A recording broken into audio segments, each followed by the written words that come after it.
So I just came back from my family trip to Dubai, and if you're planning an international trip, Dubai is the place to go. It's beautiful, modern, safe and very tourist friendly. So in this video, I'm going to tell you everything you need to know, from visa rules, money tips and everyday things that would save you a lot of confusion and expenses.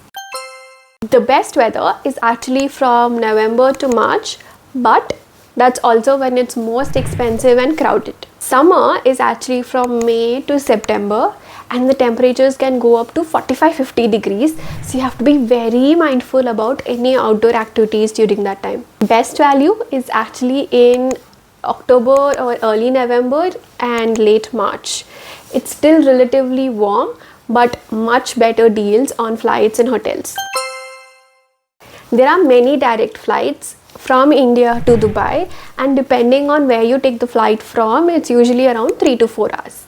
The best part is there is not a lot of time difference between India and Dubai. Dubai is just 1.5 hours behind India.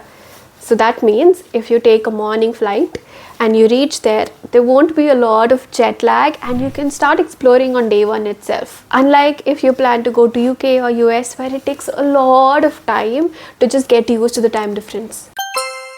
Indians require an e-visa to go to Dubai. Usually the process takes around 3 to 4 days, but it's best to have 7 to 10 days for the entire thing to happen. We can either apply online or through an agent, and it takes around 7,000 rupees per person. At the airport, the immigration is pretty smooth, but make sure to have all your documents handy, your flight tickets, your written flight details and your hotel details. And here's the important thing, overstaying your visa can result in a lot of trouble.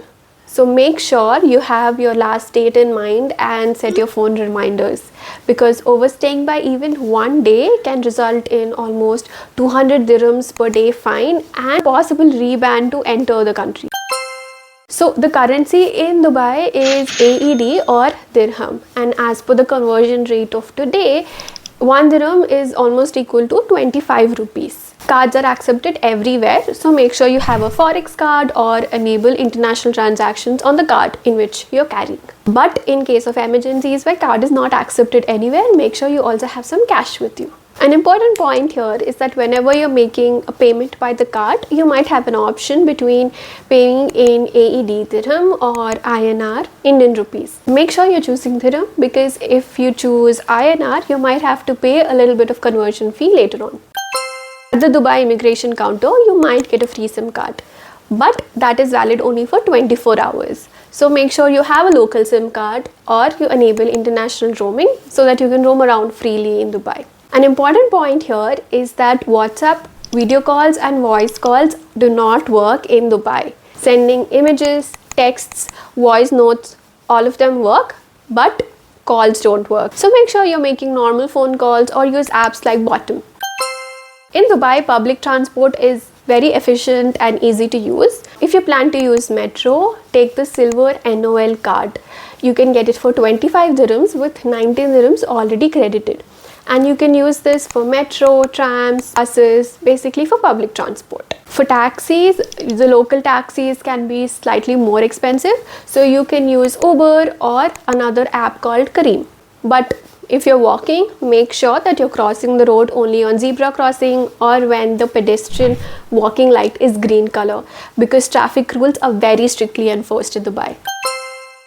So this is an important point. Friday is not like our Fridays. On Fridays, a lot of places don't open till like 1-2 p.m. in the afternoon.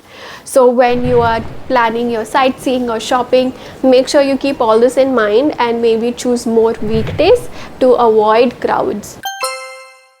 So in terms of dressing, Dubai is pretty liberal, and whatever we wear in India, jeans, tops, our regular clothes, we can wear them in Dubai.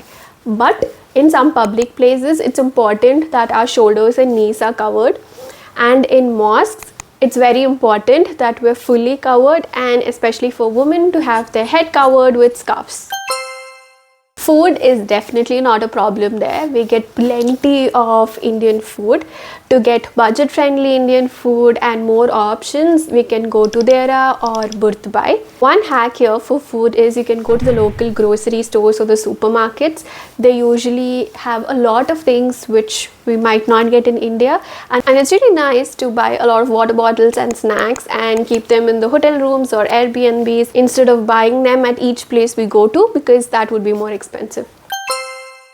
Shopping.